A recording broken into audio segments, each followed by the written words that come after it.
a brief explanation of shape-shifting here. You can see more about it at my channel. What you're looking at is what I call demonic distortion. What I previously thought was reptilian shape-shifting. It doesn't mean that reptilian shape-shifting isn't going on and that there aren't physical shapeshifters. However, the majority of what you're seeing, especially with what I've captured, is what I call demonic distortion. And that's what I'm going to explain briefly here, is that what you're seeing is a manifestation of spirit beings that live in people. Some people have a stronger presence of it, some people have a weaker presence of it. But you'll notice, especially in people in Hollywood, you don't tend to be in Hollywood in big productions unless you are fully demonized or strongly demonized. And so that's why you see it very strongly in some of these actors. But in some people, like for instance Brad Pitt's a huge star, but he shows almost no demonic distortion, at least that I could tell in the movies that I scan him in. So it's not even across the board. Now what you're looking at, again, it's very mysterious. I can't say how or why. I know that what you see are two things I'm going to talk about right now, which is that the actual face of the person looks like it's undergoing changes, and things like you see things like huge slit eyes, or slit eyes that are more the size of the person, and then you see claws, fangs. Okay, I got those on myself. I mean, really, it's the character of the demon coming out. And then, and you also see tiles, a lot of times reptilian tiles, especially around the eyes or around the mouth, you'll see it. And they're like ghosting forms that are partially it's like a ghosting form that starts to meld in with the flesh, and then you see the flesh change. And so this apparently shows the indwelling demon that you have inside your flesh. It actually shows up on the video, on the on what the video sees. And one of the reasons I take apart movies is so that if people want to investigate themselves, and they have, based on the movies that I've uploaded, they can see for themselves that this is real. All you need to do is the best way to capture it is to take your video camera at 60 frames per second, put it on a little mini tripod in front of your TV or computer, and record the entire movie, and then play it back slowly, frame by frame. That's really important. I missed a lot of stuff because I was scrubbing slowly through it. Never saw a whole bunch of stuff. I didn't even realize about myself, because I did test it myself to make sure this wasn't just, camera anomalies that somehow look like demons. But there's no way. I mean, some of the stuff I was seeing, I knew, there's no way. But in any case, so that's what you're seeing, and that's what I'm uploading here, is for you to see that we all have these creatures. Everybody has them. Don't be fooled. Yeah, some people have them, some people don't. If you're a Christian and you have the Holy Spirit to know Jesus as Lord, that means you don't have demons. Not true. Talk to Chris Lasala, Derek Prince, and all these people that know about demons know that we all have them. And everybody is subject to the sin of it. Paul said that, and twice he said that it's not me, but sin that dwelleth in me. He was talking about demons.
You may not believe what you've just seen is demonic distortion, proof that we have demons living in us.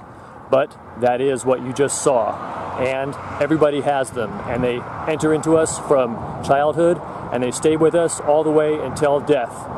And they are not your friends, they are trying to drag you to hell. Do not be fooled. These are demons. In order to avoid going to hell, say a prayer to be saved in Jesus Christ's name, and do His 10 Commandments.